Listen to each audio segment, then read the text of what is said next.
캐나다 브리티시 컬럼비아주 밴쿠버의 다운타운 이스트 사이드는 치안이 좋지 않고 위험한 동네로 유명합니다. 약물 중독자, 비민가 출신의 갱을 비롯해 많은 범죄자들이 모여있는 곳이기도 한 이곳에서 어느 날부터 사람들이 사라지는 일이 발생합니다. 몇 년간 공식적으로 신고된 실종 건수만 해도 22건. 실종자들의 공통점은 매춘으로 돈을 벌고 있던 여성이라는 것이었습니다. 아이러니하게도 당시 캐나다의 경찰 시스템은 정확한 증거가 없으면 실종자를 찾기 위해 움직이지 않았습니다. 즉, 실종자의 시신이 발견되거나 누군가 실종자를 데려가는 모습을 목격한 사건이 아니면 범죄에 연루된 사건이 아니라 판단하며 수사를 벌이지 않았던 겁니다. 몇몇 경찰들은 지속되는 실종 사건에 의문을 품기도 했지만 실종자들 중 다른 지역에서 신분을 바꾼 뒤 사는 이들도 있었기에 수사는 더뎌질 수밖에 없었습니다. 1997년 3월 24일 새벽 2시 무렵 고속도로를 달리고 있던 운전자는 갑자기 도로로 뛰어든 검은 형태 때문에 브레이크를 밟았습니다. 가까스로 사고를 피한 운전자는 처음에는 야생동물인 줄 알았던 검은 형태가 상처를 입은 상태로 누군가를 피해 도망가고 있던 여성이라는 것을 알게 됩니다. 곧바로 병원으로 옮겨진 여성. 그녀의 이름은 웬디 린 에이스테터로 경찰 조사 중 자신이 로버트 픽턴이라는 남성에게 공격당했다 밝혔습니다. 그녀의 자백이 있고 잠시 후 로버트는 그녀가 있던 병원에 실려왔는데 복부에는 자상의 흔적이 남아 있었습니다. 3월 23일 매춘부였던 웬디가 로버트의 농장에 방문했을 때 그는 그녀의 손목에 수갑을 채운 뒤 공격했습니다. 처음에는 이러한 성적 취향인 줄 알고 응대해주던 웬디는 로버트의 갑작스러운 공격에 당황했지만 수갑이 고정된 기둥이 부서지며 운 좋게 빠져나올 수 있었습니다.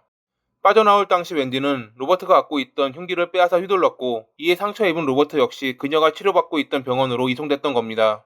경찰에게 로버트가 당시 수갑 열쇠를 주머니에 넣었다고 말했던 웬디의 말처럼 그의 주머니에서 발견된 열쇠로 그녀의 수갑이 풀렸습니다. 웬디의 말은 모두 사실이었지만 1998년 1월 27일 법원은 검찰이 기소한 로버트의 살인 미수 사건에 대해 웬디가 약물 중독자라는 이유로 기각합니다. 이웃 사람들에게 조용하지만 가끔 이상한 사람이라 불린 로버트는 밴쿠버에서 동쪽으로 27km 떨어진 장소에서 돼지 농장을 운영하고 있는 인물이었습니다.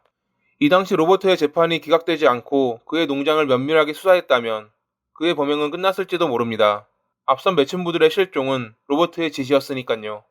자유로워진 로버트는 범행을 지속적으로 저질렀고 3년이 지난 후에야 체포됩니다. 로버트의 농장을 찾는 여성들이 유독 실종된다는 신고로 인해서 말이죠. 농장 일대를 파헤치자 돼지와 사람의 것으로 보이는 유골들이 발견됐고 검사 결과 발견된 유골들이 지금까지 지역에서 실종됐던 이들이라는 것이 밝혀집니다. 2003년 11월까지 발굴이 계속됐고 조사 비용이 7천만 달러, 즉 우리나라 돈으로 대략 800억 원에 해당하는 돈이 소요됐다고 추정됩니다. 로버트는 1급 살인 혐의로 기소됐고 그의 살인 혐의는 시간이 지날수록 늘어나며 2005년 5월 26일에는 27건이 넘었다고 합니다.